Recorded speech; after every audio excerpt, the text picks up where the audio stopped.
Addiction is of two types. One हाँ. is substance addiction and हाँ. another one is non-substance addiction, जिसको हम behavior addiction भी कहते हैं. हाँ. तो substance addictions में वो सारे substance आते हैं जिसकी वजह से इंसान addict बनता है. और Okay. behavior में वो सारी behavioral activity आती है. नमस्कार दर्शकों, वेलकम टू चाय पे चर्चा, अ पॉडकास्ट शो बाय खुशबू सेठ सीजन 4। आज हमारे साथ एक एस्टीम गेस्ट जुड़े हुए हैं। उनका नाम है डॉक्टर मनीष शुक्ला। वो फाउंडर और डायरेक्टर है द पाथवे फाउंडेशन के। उसके साथ साथ ही is a psychologist, neuroscience coach as well as research and analyst. So आज हम उनके साथ चर्चा करने वाले स्पेसिफिकली एक टॉपिक के बारे में जो कि है एडिक्शन। एडिक्शन कितनी जात के होते हैं, एडिक्शन से हम कैसे बाहर आ सकते हैं और अपना ब्रेन जो एडिक्शन में कैसे वर्कआउट करता है और उसको कैसे हील भी किया जाता है। तो आइए हम डॉक्टर शुक्ला का हमारे शो पे स्वागत करते हैं और उनके साथ ये सारी चीजों के बारे में बहुत विस्तार से बातें करते हैं। So let's welcome doctor Manish Shukla. Manish ji, आपका स्वागत है हमारे शो पे। सो आप हमें बता सकते हैं कि कितने टाइप्स के एडिक्शंस होते हैं और ये एडिक्शंस पे हमारा ब्रेन कैसे वर्क करता है? जब हम एडिक्शंस की बात करते हैं तो addiction is of two types. One is substance addiction and another one is non-substance addiction, जिसको हम behavior addiction भी कहते हैं. तो substance addictions में वो सारे substance आते हैं जिसकी वजह से इंसान addict बनता है. और behavior में वो सारी behavioral activity आती है जिसमें वो behavioral से उनका brain stimulate होता है और वो उसका आदी हो जाता है. हम सब्सटेंस की बात करेंगे तो वहाँ पे ड्रग्स, अल्कोहल, स्टिमुलेंट्स जैसे cocaine, amphetamine, MD, alcohol, weed, nicotine, इस तरह के एडिक्शंस आते हैं. और जब हम नॉन सब्सटेंस की बात करेंगे तो वहाँ पे gambling addiction, screen addiction, internet addiction, shopping addiction, eating addiction, sex addiction, ये इस तरह के एडिक्शंस आते हैं. तो एडिक्शंस जो है इसका हम डेफिनेशन अगर WHO के हिसाब से देंगे तो it's a complex brain dysfunction. मतलब जो ब्रेन है, ब्रेन को ऐसी चीज़ों की आदत हो जाती है जिससे उसको प्लेजर मिलता है. तो वो प्लेजर बहुत ही छोटे समय के लिए होता है. Means your brain get pleasure for short term, timely, for short term intense gratification for a short term, and in long term you will face consequences, जो नुकसान होता है. मगर जो short term में जो उसको प्लेजर मिलता है वो इतना ज्यादा हाई होता है कि उसके लिए ब्रेन बार बार क्रेव करता है. When we talk about addiction, it's a relief from pleasure, it's a kind of a happiness, joy for a short term, and it gives you craving, it want again and again. जो हमारे brain के sales होते हैं जैसे hippocampus है, prefrontal cortex है, amygdala है, तो ये हमारी जो लर्निंग और मेमोरीज है वो एडिक्शन वाली मेमोरीज बिठा लेते हैं और उसको बार बार चाहिए. हमारा डोपामाइन जो है वो नॉर्मल से ज़्यादा 10 गुना ज़्यादा स्पीड से भागता है जब हम ड्रग्स लेते हैं या कोई नशे वाली एक्टिविटी करते हैं. तो जो शॉर्ट टर्म प्लेजर होता है, जो नॉर्मल एक्टिविटी जैसे हमारा, आप जब डोपामाइन की बात करते हैं तो डोपामाइन एक ऐसा केमिकल है जो हमको रिवॉर्ड देता है, हमको खुशी देता है. तो जो नेचुरल खुशी है वो एक्सरसाइज करना हो गया या किसी से प्यार करना हो गया या खाना खाना या सोना, इससे मिलता है. और ये जो इसका जो हम अगर पैरामीटर लेंगे, अगर उसको नापेंगे तो वो एक नॉर्मल पैरामीटर में होता है. मगर ड्रग्स जो है ये बहुत स्पीड से हमको जो खुशी है वो बहुत स्पीड से देता है. इसके लिए हमारा दिमाग ड्रग्स से मिली हुई खुशी को बार बार मांगता है. So, ये सारी एडिक्शन और करने को हमें चाह होती है. Your brain needs more and more because वो डोपामाइन, सेरोटोनिन, एंडोर्फिन्स, ये केमिकल जो है ये 10 गुना ज्यादा वो ड्रग्स के जो केमिकल्स है वो देते हैं. और वो मिलने से क्या होता है, हमारे ब्रेन का जो स्ट्रक्चर है वो चेंज हो जाता है. अब ड्रग्स से मिलने वाला जो स्पीड है, अब वो स्पीड से जुड़े जो मेमोरीज है, जो आदतें हैं, इंसान वही आदतें फिर से करता है क्योंकि उसको वही स्पीड और उतनी तेजी से वो चाहिए होता है. तो this is how you become addicted. So in pathway आप क्या कराते हो पाथवे फाउंडेशन में? ऐसे कौन से कॉन्सेप्ट्स लेके आए हो कि नए नए तरीके कि जहाँ से लोगों को एडिक्शन छूटने में और उनको आगे नॉर्मल लाइफ में आने के लिए हेल्प हो सके? सो कौन से नए कॉन्सेप्ट्स है आपके पास? इन बेसिकली जो पाथवे फाउंडेशन और रिहैबिलिटेशन है, ये जो पर्सन एडिक्शन से जो पीड़ित है उसको हम रीइंटीग्रेट करने के लिए करते हैं। तो रीइंटीग्रेशन का 3 पार्ट होता है। पहले पार्ट में बॉडी का डिटॉक्सिफिकेशन होता है। राइट। डिटॉक्सिफिकेशन में बॉडी में से वो chemicals with the help of medications वो रिलीज किए जाते हैं।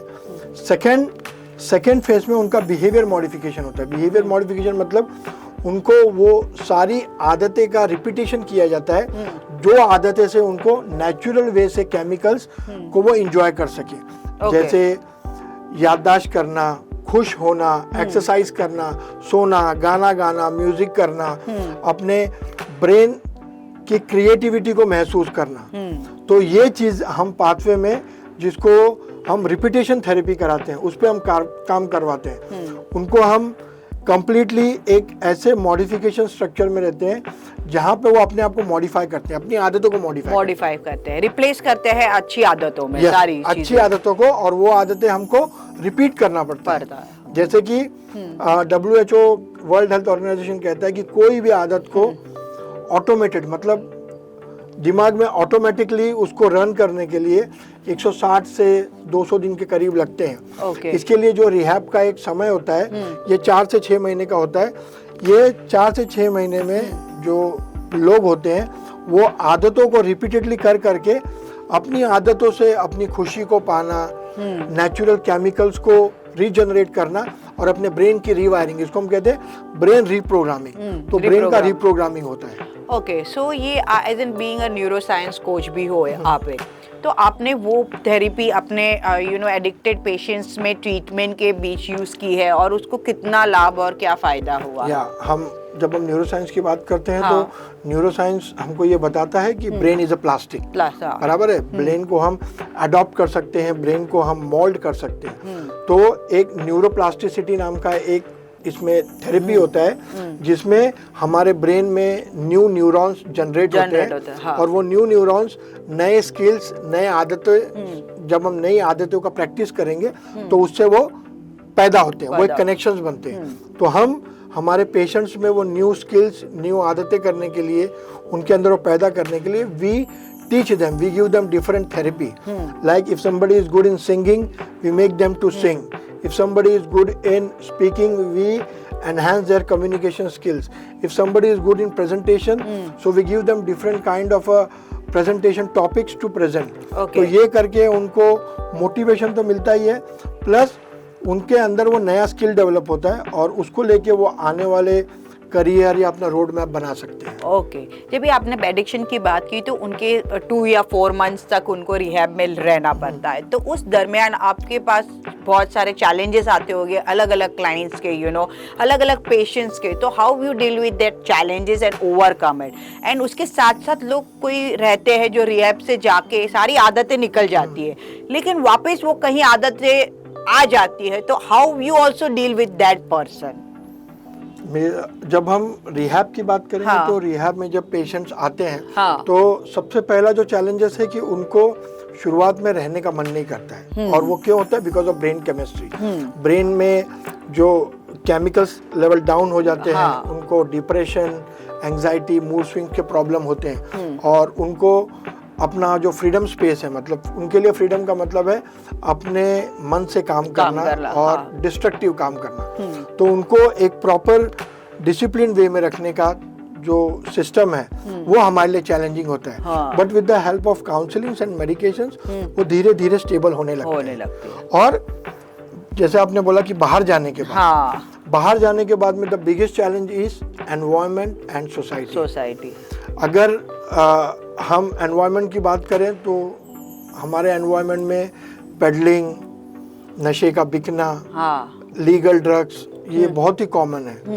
और उन लोगों का उस चीज़ को लेके एक्सपोजर होना और वो लोगों को उन लोगों से थोड़ा दूर रखना, ये जो काम होता है ये फैमिली का होता है। तो फैमिली वाले अगर उसको प्रॉपरली नहीं कर पाते हैं तो वो थोड़ा डिफिकल्टी बढ़ जाती है उनके लिए। मगर फिर भी हम उनके लिए एक ऐसा कनेक्शन पॉइंट बनाते हैं। When we talk about addiction we have to understand opposite of addiction is connection. वो एडिक्शन में वो लोग आइसोलेट हो जाते हैं, सबसे डी अटैच हो जाते हैं, मगर जब वो रिकवरी में आते हैं तो उनको कनेक्शन बनाना पड़ता है अपने परिवार से, समाज से, कम्युनिटी से, अपने जो एम्प्लॉयमेंट जहाँ पे काम कर रहे हैं वहाँ पे। तो वो कनेक्शन के साथ में एक और कनेक्शन पॉइंट होता है जिसको हम कहते हैं रिकवरी ग्रुप। जैसे ये अल्कोहलिक्स और नारकोटिक्स एनोनिमस की मीटिंग्स होती है, वो मीटिंग्स हर जगह पे अवेलेबल होती है, तो हम उनको वो मीटिंग से कनेक्ट करते हैं। और उसी के साथ में एज अ पाथवे फाउंडेशन हम उनको ये प्रिविलेज देते हैं कि आप अगर आपको कुछ तकलीफ है तो every day for 30 minutes you can connect with us. तो वो 30 डेज में what ever your problem, what ever the negative feeling is coming, उसके बारे में बात करके you can go through it, मतलब उसको रिलीज कर सकते हैं। जैसे आपने बात की कनेक्शन की, तो कनेक्शन के टाइम उनको डिफिकल्टी होती होगी नॉर्मल पीपल के साथ कनेक्ट होना, because due to all this addiction जो डिग्निटी चली जाती है, कॉन्फिडेंस भी चला जाता है लोगों के साथ बात करने में।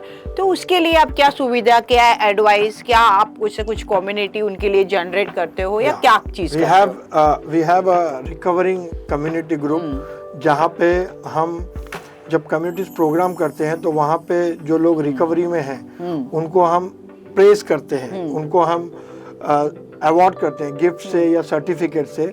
और इसी के अलावा जब हम कॉन्फिडेंस की बात करते हैं तो जैसे जैसे ये लोग रिकवरी में आते हैं और इनको जो चीज़ें हैं वो चीज़ें में इनको सेटिस्फैक्शन या जो नेचुरल केमिकल्स उनके जो बूस्ट होने लगते हैं, तो धीरे धीरे उनको हम ये चीज़ सिखाते हैं कि you will get things with a time.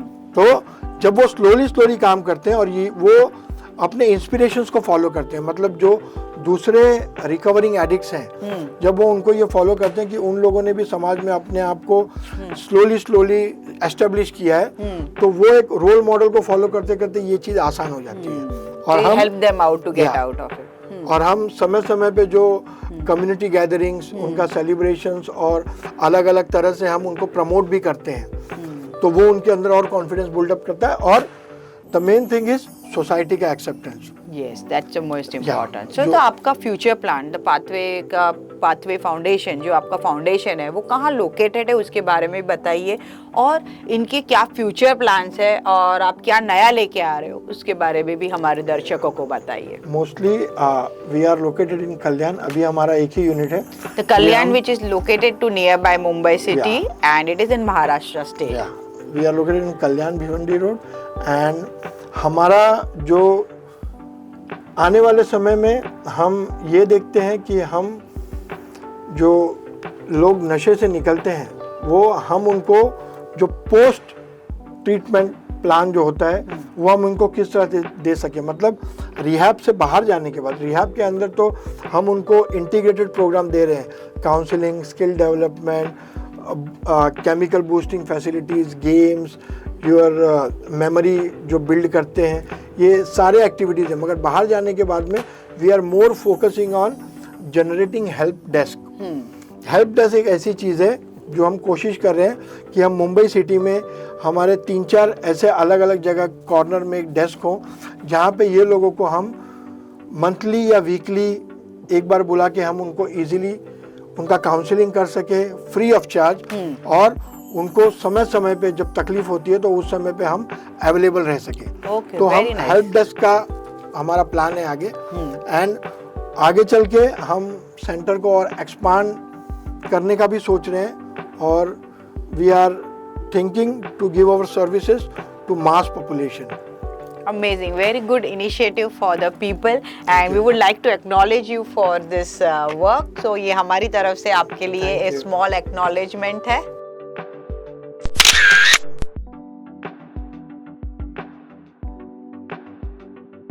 So thank you so much। जाने से पहले आप हमारे दर्शकों को एडिक्शंस के रिलेटिव कुछ टिप्स या कुछ बातें कहना चाहते हो तो प्लीज बी फॉरवर्ड। एडिक्शन जो है, एडिक्शन की जो शुरुआत है वो शुरुआती दौर में हम लोगों को कुछ सिम्टम्स है वो उसके बारे में जानना बहुत ज़रूरी है। जैसे कि डिग्रेड होना, पर्सन पढ़ाई में है या काम में है, अगर वहाँ से वो डिग्रेड हो रहा है, उसके स्लीपिंग पैटर्न्स, खाने के पैटर्न्स और बिहेवियर पैटर्न्स में अगर चेंज आ रहा है, या वो ज़्यादा समय अकेलेपन में बिता रहा है, या उसको मोस्टली बहुत समय पे चिड़चिड़ापन महसूस हो रहा है, या अपनी ज़िंदगी में वो इंटरेस्ट खोते जा रहा है, तो कहीं ना कहीं देयर इज़ अ प्रॉब्लम। और ये प्रॉब्लम को हम जितनी जल्दी एड्रेस कर सकते हैं, हम उतनी जल्दी इस चीज़ों पे काबू करने के लिए we can prevent. Okay, amazing, thank you so much for coming to our show. And दर्शकों को अगर आपको हमारा ये एपिसोड अच्छा लगा हो तो श्योरली कमेंट करना, लाइक करना, शेयर करना। अगर आप हमारी चैनल में पहली बार आ रहे हो तो सब्सक्राइब करना मत भूलना। Thank you so much. और डॉक्टर के बारे में ज़्यादा जानकारी जानने के लिए आप डिस्क्रिप्शन चेक कर सकते हो, हमने सारी डिटेल्स दी गई है। थैंक यू, मिलते हैं हम अगले एपिसोड में नए चेहरे के साथ, नए टॉपिक के साथ। Bye, take care.